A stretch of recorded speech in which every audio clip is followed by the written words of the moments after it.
আমার খুবই ভালো লাগে। আমি গঙ্গাচুরির সন্তান। আর আমাদের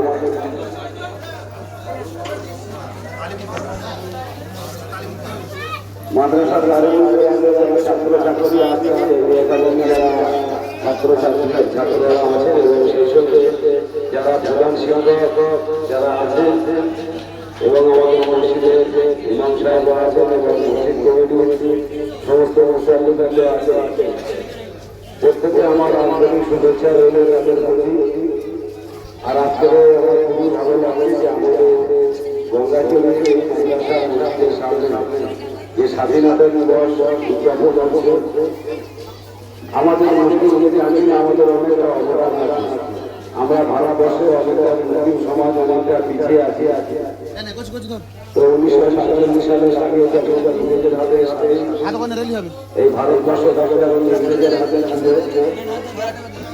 তখন আমাদের অনেক মুসলিম আমাদের ভাইয়েরা তারা অনেকে শহীদ যারা এই স্বাধীনতা দিবসে উদযাপনে তারা জীবন দিয়েছে। তো আমরা তাদেরকে আজকে স্মরণ করে আজকে তাদের স্মরণীয় দিনটাকে মুহূর্তটাকে মনে রেখে আজকের 15ই আগস্ট আমরা তাদেরকে স্মরণ করছি। এবং আমরা সবাই জানি যে ভারতবর্ষ স্বাধীন হওয়ার আগে অনেক মুসলিম ভাইরা আমার যুবরা তারা অজরে তারা জীবন দিয়েছে, রক্ত দিয়েছে, দিয়ে ভারতবর্ষ স্বাধীন করেছে। তো একজন আমার ভাই তিনি ভারত স্বাধীন হওয়ার আগে তার একটা ঐতিহাসিক নজির আমরা এখনো পর্যন্ত বই পুস্তকে পাই। তিনি হলেন আশরাফুল্লাহ। তখন তিনি যখন ইংরেজের হাতে ধরা পড়েছিলেন তখন আশরাফুল্লাহকে প্রশ্ন করা হয়েছিল যে হে আশরাফুল্লাহ, তোমাকে ফাঁসির অর্ডার হবে। আশরাফুল্লাহ তখন বুক ফুলে বলেছিল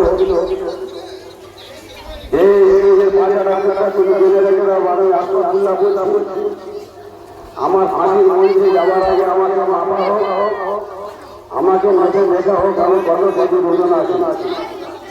ফাঁসির আগে রাখতে দেখি আমি যদি থেমে যায় তাহলে ধরে নিতে হবে যে আমি আশরাফুল্লাহ যে ভারত স্বাধীন হওয়ার জন্য, আমার দেশের মা বোনের জন্য, আমার ভাইয়ের জন্য যদি আমি মৃত্যুর আগে যদি আমি থেমে যাই, আমার ভয়ের সংরক্ষণ দেখে দেখে আমাকে মানিয়ে ফেলতে পারো, তাহলে মনে করতে হবে আমি কাপুর।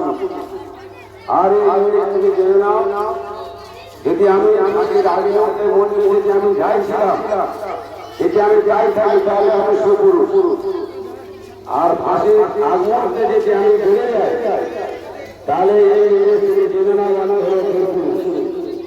আমরা সেই আশীর্বাদগুলোকে স্মরণ করে আসলে টানা দিনটাকে স্মরণ করে আমরা স্বাধীনতা উদযাপন করলাম।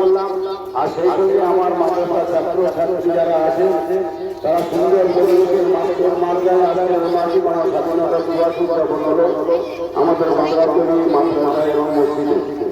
আমি তার থেকে আলোচনা শুভেচ্ছা রইল।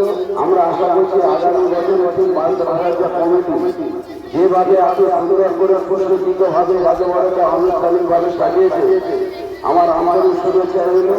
এবং টোটাল গঙ্গাচুরির প্রত্যেকটা যারা মুসলিম মায়েরা আছে, বোনেরা আছে, আমাদের মাধ্যমে দোয়া আশীর্বাদ রইল। আমরা সবাই তাদের লক্ষ্য রাখবো এবং আগামী ভবিষ্যতে সমাজটাকে যেভাবে এগিয়ে নিয়ে যাওয়া যায় আমরা সেই প্রতিষ্ঠান থেকে আমরা সবাই লক্ষ্য রাখবো।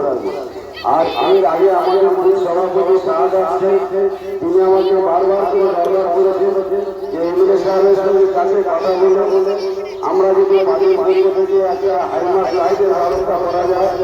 আমারও মনে নিশ্চয় এখানে একটা হাইমাস লাইট যাতে করে দেওয়া যায়। আমি আপনার চেষ্টা করছি বা কথা দিয়ে গেলাম, আমি এমএলএ সাহেবের সঙ্গে এই হাইমাস লাইট বারে বারে দরবার করে একটা আনার চেষ্টা করবো। আমি দেখি অনেকটা সময় আমার খুবই ভালো লাগে মাদ্রাসার যখন ছাত্র এখানে কোনো সময় ভলিবল ক্রিকেট খেলছে, তারা অনেক সময় রাত্রেও খেলা করে, তাদের একটা আলোর প্রয়োজন আছে। আমরা আপনার চেষ্টা করবো গঙ্গাচুরি শাহাদাতের পক্ষ থেকে এবং আমারও পক্ষ থেকে যাতে একটা হাইমার লাইট দেওয়া যায় তার জন্য আপনারা আপনাদের কথা দিয়ে রাখবেন। সবাই ভালো থাকবেন, সুস্থ থাকবেন। আসসালামু আলাইকুম।